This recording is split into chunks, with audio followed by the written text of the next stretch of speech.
तो दोस्तों, जब से मैंने वीडियो को देखा हूँ ना, तो तब से मैं परेशान हूँ।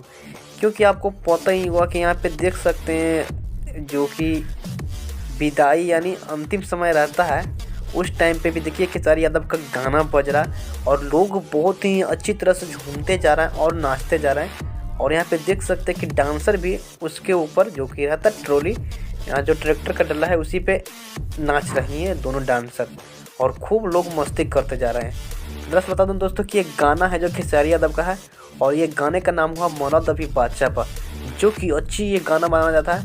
और ये गाना का भी व्यूज बहुत ही क्रॉस किया है, और उसी गाने पे डांस कर रहे हैं सब लोग। ये दोस्तों बात करें इस वीडियो की, तो लोग यहाँ पे बोल रहे हैं ना कि यहाँ पे सच में है।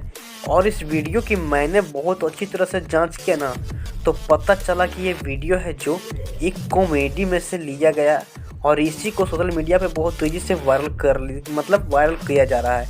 जो कि वीडियो जो अच्छी तरह से ये फ्रॉड है, और ये वीडियो में बिल्कुल सच्चाई नहीं है। लेकिन बहुत जगह मैंने देखा हूँ कि सच में लोग खेसारी यादव के गाने बजाकर लास्ट रहता है विदाई, उस पर झूमते जाते हैं। ये कहाँ का नियम है हमको तो पता नहीं, लेकिन बिहार में तो ऐसा नहीं होता है, आपको पता ही होगा। अगर आप लोग बिहार से बिलोंग करते ना, तो आप लोग अच्छी तरह से नियम का पालन करते होंगे। तो दोस्तों उम्मीद करते हैं कि आप लोग इस वीडियो को सच में दिल पे मत लीजिएगा, लेकिन ये वीडियो की सच्चाई मैंने आपके सामने पेश किया हूँ, जो कि सोशल मीडिया पे बहुत तेज़ी से वायरल हो रहा है। तो दोस्तों उम्मीद करते हैं कि आपको इन्फॉर्मेशन अच्छा लगा, तो प्लीज़ वीडियो को लाइक नहीं किया तो लाइक कर। तो मिलते हैं अगले वीडियो, तब तक थैंक यू।